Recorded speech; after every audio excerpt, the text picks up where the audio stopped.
예, 안녕하세요. 김영호 노무사입니다. 오늘은 공무원 노조법에 대한 판례를 소개해 드리겠습니다. 좀 시간이 지난 판례긴 한데요. 이제 공무원 노동조합법도 판례를 어느 정도는 소개를 해드려야 될 것 같아서 제가 판례를 소개를 해드리도록 하겠습니다. 예, 공무원 노동조합법은 좀 특이한 내용들이 많죠. 이제 그 내용 중에 하나가 헌법상의 규정이 일반 노조하고는 다르게 되어 있고요. 거기에 따라서 공무원 노동조합법의 규정도 일반 노조법과는 좀 차이가 있는 것들이 몇 가지가 있습니다. 그걸 염두에 두시면서 이 판례를 보시면 되겠습니다. 자, 어떤 이 판례인가 하면요. 공무원 노동조합은 처음부터 복수노조를 허용했습니다. 그래서 민주공무원노조가 설립이 되어 있었고, 전국공무원노조가 설립되어 있었고, 법원공무원노조가 설립이 되어 있는 구조였고요. 이 세 개 노조가 통합전국공무원노동조합을 설립하기 위한 합병을 결의를 했어요. 결의한 다음에 이제 설립신고가 들어가야 되는데, 아직 설립신고는 수리가 완료가 안 된 그런 상태입니다. 노동장관에 의해서 수리가 안 된 그런 상태인 거죠. 자, 그런 상황에서 이미 법원 공무원 노동조합이 체결한 단체 협약이 있습니다. 이 단체 협약을 보니까 이제 어떤 내용이 있는가 하면 5조를 보시게 되면 근로조건 관련된 규칙을 바꿀 때는 좀 조합의 의견을 수렴해라, 뭐 이런 내용을 담고 있고요. 거기에 대한 업무 추진할 때는 조합의 의견도 수렴하도록 그렇게 하고 있습니다. 이건 단순하게 의견 수렴이다 보니까 뭐 조합이 합의하는 구조는 아니에요. 의견을 들어가지고 좀 해주세요. 이 내용을 단협을 체결했고요. 그 다음 인사 발령일자 20일 전에는 좀 인사가 시행될 수 있게, 너무 급하게 인사가 시행되니까 준비할 시간 여유가 없다. 그러니까 20일 전까지 인사가 시행될 수 있도록 노력하겠다. 이것도 뭐 하라는 얘기가 아니고 노력한다라고 하는 조항을 두고 있는 거죠. 그리고 만약에 조합원이 인권 침해를 받게 되면은 이걸 조합에 알릴 수 있고, 그리고 법원도 이 법원의 조처 결과를 조합에 통보하도록 이 내용을 두고 있습니다. 자, 이 내용에 대해서 노동부 장관이 공무원노조법 8조를 보시게 되면 뭐가 있는가 하면 이게 비교섭 사항이 있습니다. 원래 노동조합은 조합원에 관한 사항이라든지 혹은 조합원의 보수, 복지, 그 밖에 근무조건 여기에 대해서 교섭하고 단협을 체결할 수 있거든요. 자, 하지만 교섭이 안 되는 사항들을 규정하고 있어요. 그게 뭔가 하면은 첫 번째가 국가나 자체가 그 권한을 향하는 정책 결정에 관한 사항이라든지 혹은 임용권 행사 등의 기관의 관리 운영에 관한 사항으로서 근무조건과 직접 관련되지 않은 사항, 이것들은 교섭사항이 될 수 없다라고 하고 있습니다. 그러니까 이제 노무장관 입장에서는 이런 규칙 문제라든지 혹은 인사에 대한 뭐 노력이라든지 이런 것들은 다 기관의 어떤 관리 운영 사항 아니냐, 따라서 교섭사항이 안 되는 건데 교섭을 한 거다, 이걸 이유로 해서 단체 계약에 대해서 시정하세요, 명령을 내리게 됩니다. 그때 이제 법원 공무원 노조가 아니 왜 이걸 취소라고 명령을 내려, 이 처분을 취소해 주세요, 소송을 제기한 이런 케이스가 발생한 겁니다. 자, 그러면 이 케이스에서는 두 가지 쟁점을 담고 있어요. 한 가지는 과연 법원 공무원 노조가 이에 대한 취소 소송을 제기할 수 있는 거냐, 여기 하나 문제가 됩니다. 자, 왜냐하면 합병을 결의했잖아요. 합병 결의했으니까 이 노동조합은 소송을 제기할 수 있는 그런 법률상 이익이 없는 이미 소멸된 노조 아니냐, 그죠? 소멸된 노조가 어떻게 소송을 할 수 있냐 겁니다. 그게 하나가 문제가 되고요. 자, 그 다음에 또 한 가지는 이게 공무노동조합법상에 지금 이 단협사항을 가지고 교섭사항이 아닌 것으로 지금 보고 있는데, 과연 교섭사항이 되는 건지 안 되는 건지 판단을 해야겠죠. 따라서 공무노동조합법에 의해서 단체교섭사항이 되는 것인지 안 되는 것인지, 이걸 어떻게 판단해야 되는 것인지, 여기에 대한 두 가지의 큰 쟁점을 담고 있는 판례로 이해하시면 되겠습니다. 자, 첫 번째로 이 공무원 노동조합이 지금 합병 결의를 해가지고 이제 소멸을 예정하고 있는 겁니다. 그런데 이런 경우에 과연 노동기본권의 향유 주체가 어떤 공무원 노조가 노동기본권을 향유할 수 있는 것인지, 이게 문제가 되는 케이스죠. 공무원 노동조합은 조금 특이한 법률 조항들을 두고 있죠. 헌법상으로는 33조 2항을 보시게 되면 공무원 노동조합은 공무원인 근로자들은요 법률 유보를 해놨습니다. 즉 법률이 정하는 자에 한해서 노동상권을 가지는 것으로 규정하고 있고, 그리고 이에 따라서 공무원 이제 노동조합법에서는 법률을 만든 거죠. 그리고 노동조합법 5조 단서에서도 공무원들은 따로 이제 법률로 정하도록 규정하고 있습니다. 즉 헌법에서도 법률로 노동상권을 정하세요라고 해놨고, 일반 노동조합법에서도 단서를 통해서 공무원들은 법률로 정하도록 하고 있다. 그럼 이제 공무원 노동조합법이 중요하겠죠. 공무원 노동조합법은 이런 내용들을 법률로 정한 겁니다. 즉 노동기본권이 보장되는 공무원의 범위라든지 공무원 노조의 설립 운영에 관한 사항을 정하고 있는 구조가 돼 있는 거죠.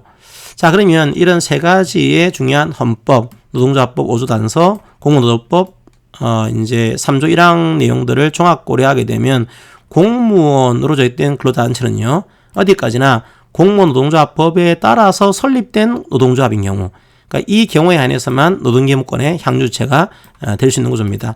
일반 노동조합법은 기본적으로 이제 설립 신고가 안 돼 있다고 하더라도 헌법상의 노조로서 활동할 수가 있어요. 하지만 공무노조는 노동조합법에 따라서 설립이 돼야지만 노동기업권을 향유할 수 있다. 이런 태도를 가지고 있습니다.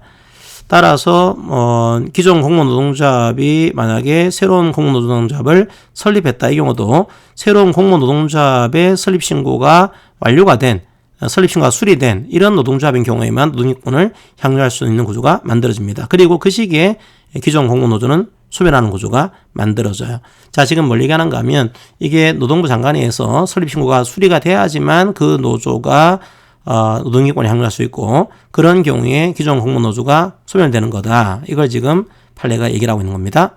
따라서 여기에 따르게 되면 아직까지는 소멸된 게 아닌 거죠. 이 법원 공무노조가. 자, 법원 공무노조가 기존 공무노동조합이 합병계를 했다고 해서 당연히 이게 소멸하는 것이 아니다. 그렇지 않고 설립 신고가 마무리돼 가지고 새로운 공무노동조합으로 설립이 되는 때에 비로소 기존 노조로서의 이제 그 상황이 종료가 되고 기존 노조로서의 소멸이 된다. 자, 이런 얘기를 하고 있습니다. 따라서 아직까지는 설립 신고가 수리가 안 된 거죠. 새로운 공무노조를 위한 조직행위가 이루어졌지만 아직까지 공무노조의 설립 신고가 수리가 안 된 거죠.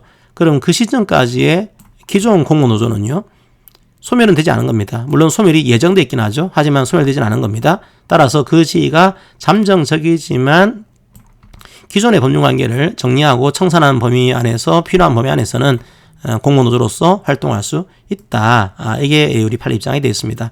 그러니까 무슨 말인가 하면 이 취소를 구할 법률상이 있다는 거죠. 법원 공무노조는 소멸 예정된 그런 조직이긴 합니다. 하지만 잠정적으로는 공무노조의 지위를 가지고 있는 거죠. 따라서 이 처분의 취소를 구할 법률상이 있다라고 하는 거, 이걸 확인한 그런 판례로 이해하시면 되고요. 자, 또 한 가지는 과연 이제 이런 근로조건에 관한 사항들이 들어가 있는데 일종의 임용권의 행사라든지 정책 결정에 관한 사항들, 이런 식의 기관의 관리 운영에 관한 사항들은 교섭상이 안 되는 걸로 되어 있습니다. 그럼 이런 식의 내용들도 교섭할 수 있는 것인지 이게 문제가 된 케이스죠.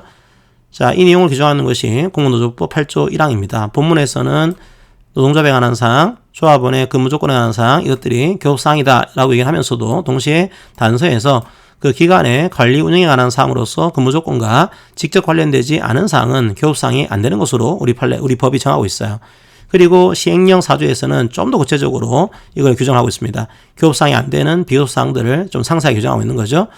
정책 결정에 관한 사항이라든지 혹은 임용권의 행사에 관한 사항들, 기관의 조직과 정원에 관한 사항들, 예산 기금의 편성과 집행에 관한 사항들, 행정기관의 당사자인 쟁송에 관한 사항들, 그 밖의 사항들, 이런 식으로 좀 상세하게 비교섭사항을 규정하고 있습니다. 자, 이걸 정리해 보게 되면 어떻게 될까요? 이 기관의 관리 운영에 관한 사항이라고 하더라도 교섭사항이 될 수가 있습니다. 어떤 경우에요? 그 자체가 공무원이 공무를 제공하는 조건이 될 정도로 근무 조건과 직접 관련돼 있어야 돼요. 자, 그런 경우에는 기관의 관리 운영 사항이라고 하더라도 교섭사항이 될 수 있다. 이게 판례 입장입니다. 물론 그 사항이 이 기관의 본질적이고 근본적인 권한을 침해하거나 제한하는 내용이 되어서는 안 됩니다. 자, 이런 이제 판례 법리를 제시하는 거죠. 정리하게 되면 기관의 관리 운영에 관한 사항이라고 하더라도 근무 조건과 직접 관련된, 여기서 말하는 근무 조건과 직접 관련됐다는 것은 이 공무원이 공무를 제공하는 조건이 될 정도의 그런 근무 조건이다. 자, 이 정도가 되게 되면 교섭사항이 될 수 있다는 거죠. 물론 그 경우에도 기관의 본질적이고 근본적인 권한을 침해하거나 제한한 내용은 인정하지 않겠다. 이런 법리를 내세우게 됩니다. 자, 중요한 법리 중에 하나죠. 그러니까 아까 봤던 5조라든지 24조, 65조 이런 것들은 기관의 관리 운영 사항입니다. 하지만 조합원의 근무 조건과도 직접 관련되는 사항인 거죠. 따라서 교섭금지 사항이 안 됩니다.